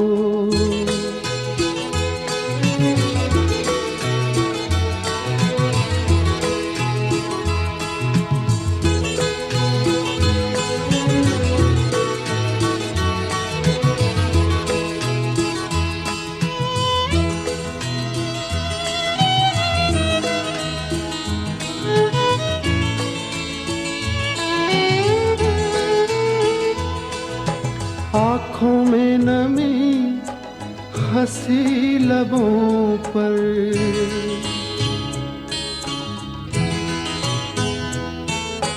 आँखों में नमी हंसी लबों पर, क्या हाल है क्या दिखा रहे हो।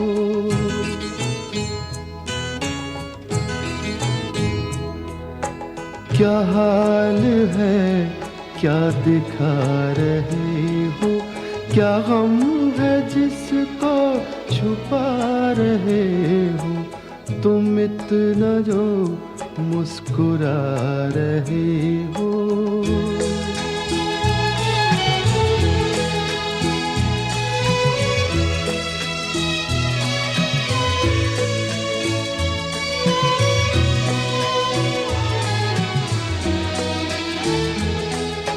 बन जाएंगे जहर पीते पीते,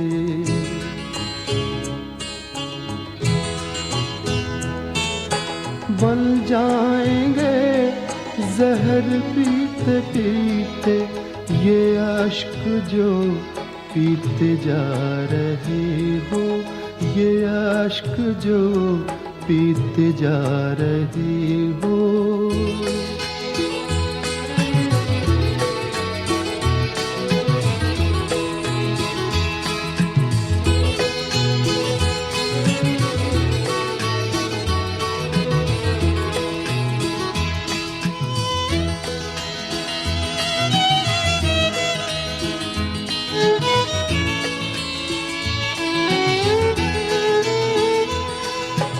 जिन जख्मों को वक्त भर चला है,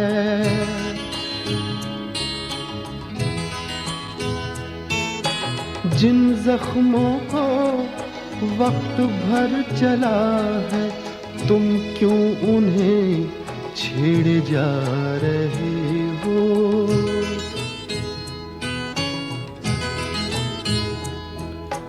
तुम क्यों उन्हें छेड़े जा रहे हो, क्या गम है जिसको छुपा रहे हो, तुम इतना जो मुस्कुरा रहे हो।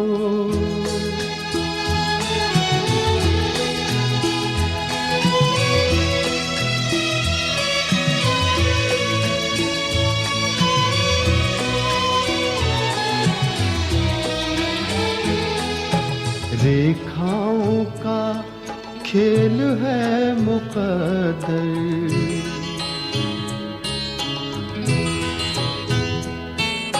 रेखाओं का खेल है मुकद्दर, रेखाओं से मात खा रहे हो।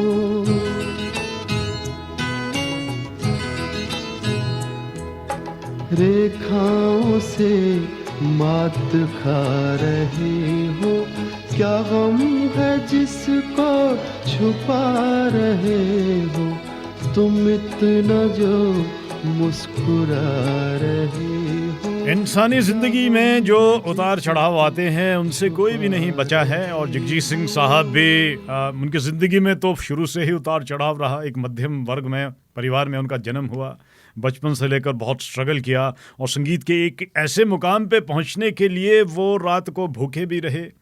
पैसों की कमी क्या होती है ये भी उन्होंने देखी, और लोगों में जो गुरूर होता है उन्होंने वो भी देखा, किस तरीके से फेलियर ज़िंदगी में आता है, रिजेक्शन ज़िंदगी में आती है, वो भी उन्होंने देखी। और अल्टीमेटली एक ऐसे मकाम पर जब वो थे जहाँ पे उन्हें किंग ऑफ गज़ल भी कहा जाता था।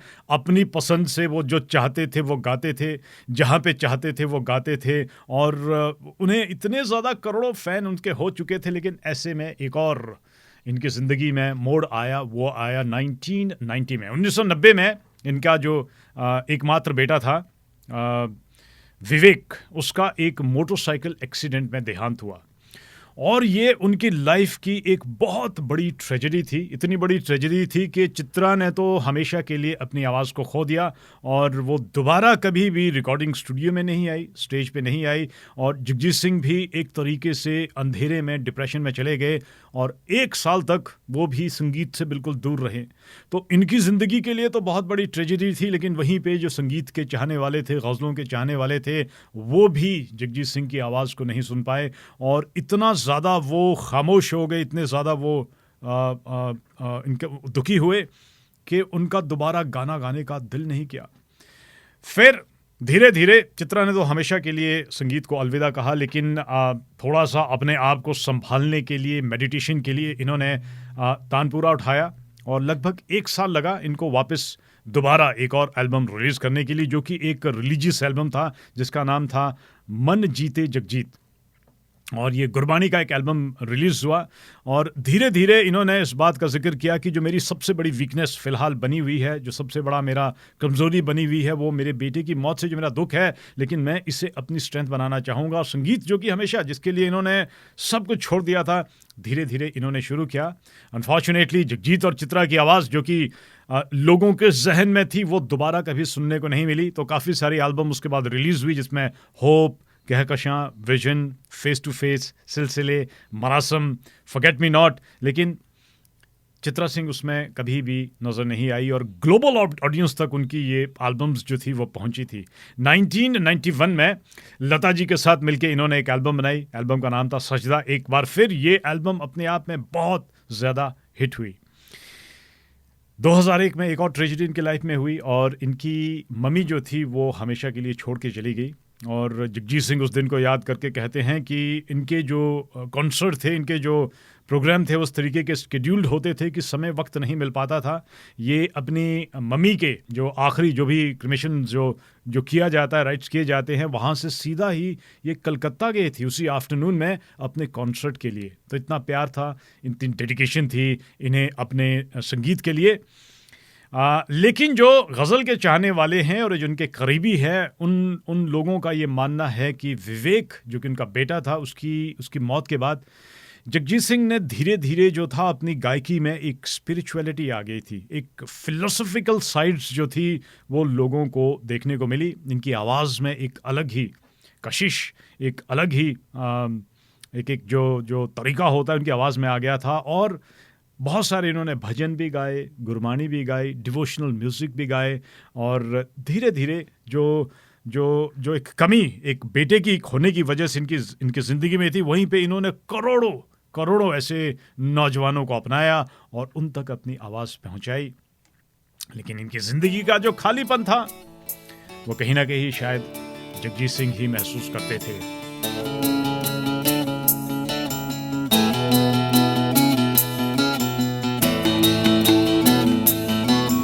जाते जाते वो मुझे अच्छी निशानी दे गया।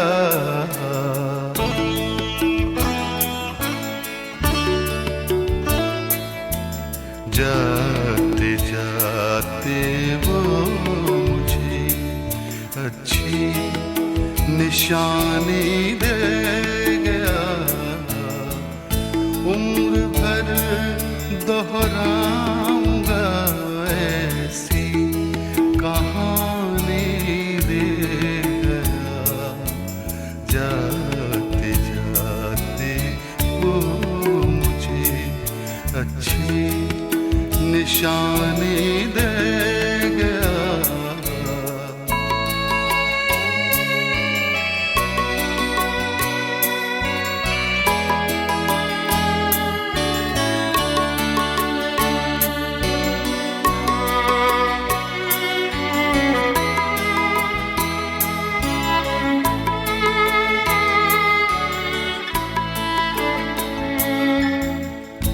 उससे मैं कुछ पा सकूं ऐसी कहाँ उम्मीद थी।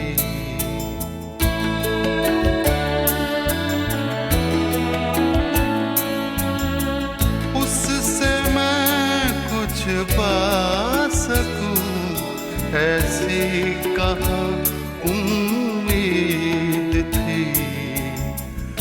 गम भी वो शायद बराए मेहरबानी दे गया। गम भी वो शायद बराए मेहरबानी दे गया। उम्र भर दोहराऊंगा ऐसी कहानी दे गया। जाते जाते वो मुझे अच्छी निशानी दे गया। जिंदगी में बहुत सारे उतार चढ़ाव जगजीत सिंह साहब की लाइफ में आए, लेकिन संगीत एक ऐसी चीज़ थी जो उन्होंने कभी छोड़ी नहीं। और लगभग एक छोटा सा वक्फा रहा था जहां थोड़ी देर के लिए खामोश थे, लेकिन उसके बाद वापस आए।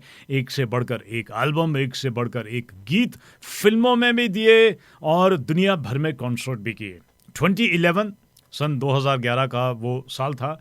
यूके का ये टूर करके वापस जब मुंबई आए, और मुंबई में गुलाम अली के साथ एक और गज़ल के बहुत बड़े शहंशाह, उनके साथ इनका एक कॉन्सर्ट होना था।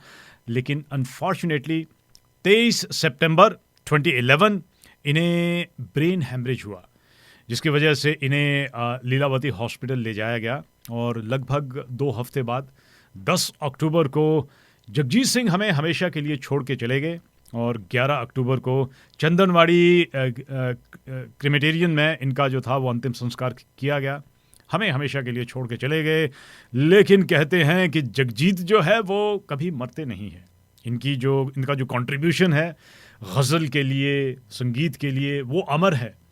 इनके जो गीत है, इनकी जो गज़लें हैं, वो हमेशा हमेशा हमारे आसपास रहेगी। करोड़ों जो इनके फ़ैन हैं उनके लिए एक बहुत ही सैड दिन था, बड़ा दुखी का दिन था जिस दिन ये हमें छोड़ के गए थे। लेकिन जगजीत कभी जाते नहीं हैं और हमेशा हमारे साथ हैं और हमेशा हमारे साथ रहेंगे। दोस्तों, स्टूडियो की घड़ी के मुताबिक ये वो समय आ गया है जब हम लेंगे आपसे अलविदा, और इस वादे के साथ कि फिर किसी दिन उन पुरानी गलियों में चलेंगे और रेडियो क्लासिक में आपके लिए किसी और लेजेंड की बातचीत करेंगे। और जाते जाते जगजीत सिंह साहब का एक और बहुत ही फेमस, आप इसे गीत कहिए, आप इसे गज़ल कहिए, लेकिन एक ऐसा ये संगीत का अजूबा है कि कहीं ना कहीं ये आपको आपके बचपन में ले जाता है और बहुत सी पुरानी बातों को याद दिलाएगा। आपने हमारा साथ दिया, उसके लिए बहुत बहुत धन्यवाद। और अपना ख्याल रखें, अपने प्यारों का ख्याल रखें। फिर किसी दिन किसी रोज़ आपसे मुलाकात करेंगे। तब तक के लिए नमस्कार।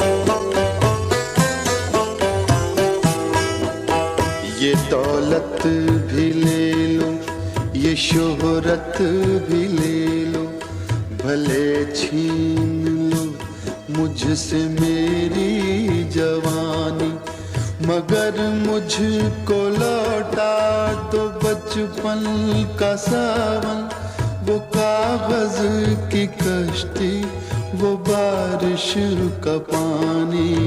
ये दौलत भी ले लो, ये शोहरत भी ले लो, भले छीन लो मुझसे मेरी जवानी, मगर मुझको लौटा दो बचपन का सावन, वो कागज की कश्ती, वो बारिश का पानी, वो कागज की कश्ती, वो बारिश का पानी।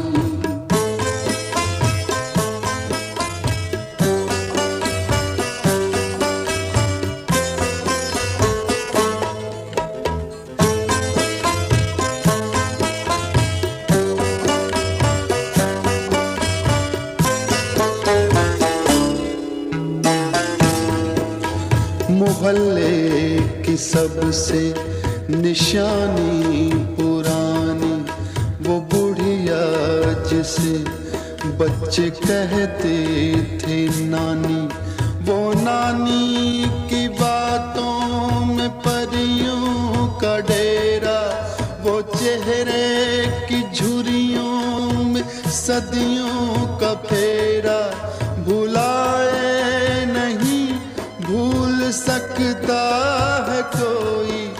वो छोटी सी रातें, वो लंबी कहानी, वो कागज की कश्ती, वो बारिश का पानी, वो कागज की कश्ती,